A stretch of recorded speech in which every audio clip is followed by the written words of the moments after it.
Spot के लिए ज़्यादा प्रॉफिट वाले कॉइन्स कैसे ढूंढने हैं, आइए मैं आप लोगों को समझाता हूँ। कॉइन मार्केट कैप के टूल्स को आपने कैसे यूज़ करना है। सबसे पहले आपको शॉर्ट टर्म और लॉन्ग टर्म समझना होगा। शॉर्ट टर्म यानी कि एक दिन से लेकर कुछ हफ्ते तक की ट्रेड, तेज़ प्राइस मूवमेंट्स के लिए एंट्री और एग्जिट इसमें आपको फास्ट करनी होती है।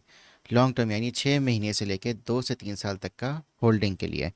इसके लिए जो प्रोजेक्ट हो इसमें काफ़ी पोटेंशियल और बहुत सॉलिड प्रोजेक्ट होना चाहिए। क्या चेकलिस्ट है शॉर्ट टर्म के लिए? आपने जाना है कॉइन मार्केट कैप पे, ट्रेंडिंग पर जाना है और आपने यहाँ पे कॉइन्स देखने के कौन से अभी पंप कर रहे हैं और उनका आपको नाम मिलेगा।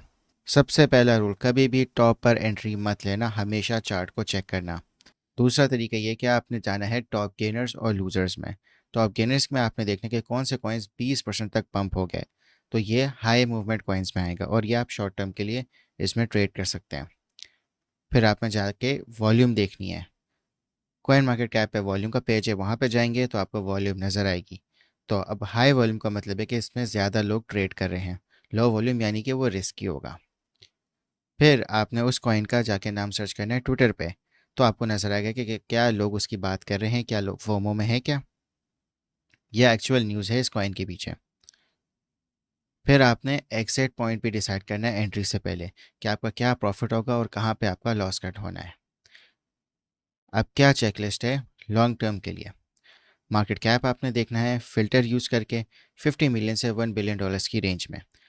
ज़्यादा हाई मार्केट कैप वाले जो कॉइन्स होते हैं वो बहुत स्लो ग्रो करते हैं। आपने फिर जाके उस कॉइन का यूज़ केस पढ़ना है। जाके वेबसाइट पे जाना है आपने उस कॉइन के और अबाउट पे देखना है या वाइट पेपर पे जाके देखना है। और आपने देखना है क्या इसका कोई रियल वर्ल्ड में कोई काम है, तो ये लॉन्ग टर्म के लिए सेफ़ है। फिर आपने देखना है ब्लॉकचेन एक्सप्लोरर पे कि कितने होल्डर्स की तादाद इसमें है अभी। रोड मैप भी देख लें और टीम को भी चेक कर लें, क्या टीम इसमें ट्रांसपेरेंट है, कोई स्कैम ही तो नहीं लग रही। तो अगर स्कैम ही लग रही है तो अवॉइड करें। और इनके क्या फ्यूचर प्लान्स हैं। फिर आपने इनकी पार्टनरशिप्स देखनी कि किन एक्सचेंजेस के साथ पार्टनरशिप्स हैं। फिर आपने पेशेंस रखना है, अगर आप लॉन्ग टर्म के लिए होल्ड करें तो आपने पैनिक सेलिंग नहीं करनी। मैं आपको कुछ रूल्स बता देता हूँ। शॉर्ट टर्म के लिए चार्ट और वॉल्यूम पे फोकस करें। लॉन्ग टर्म के लिए यूज़ केस और फंडामेंटल्स देखें। कॉइन मार्केट कैप का हर फीचर यूज़ करो और किसी तरह का इम्पल्सिव डिसीजन नहीं लेना। Lunar crush. लूनर क्रश क्या करता है? ये सोशल मीडिया का बज़ और कॉइन की पॉपुलैरिटी के सिग्नल्स देता है कि कौन सा कॉइन हाइप में है और क्या ये फोमो क्रिएट कर रहा है। ये सारा डेटा आपको लूनर क्रश से मिल सकता है। तो आपने इसके सोशल वॉल्यूम और इंगेजमेंट मैट्रिक्स को यूज़ करके पता लगाना है कि कौन सा कॉइन डिमांड में है। Glass node. ग्लास नोड आपको ऑन चेन डेटा देता है, जो वॉलेट की एक्टिविटी है, ट्रांजैक्शन वॉल्यूम और क्या इनके होल्डर्स का बिहेवियर है।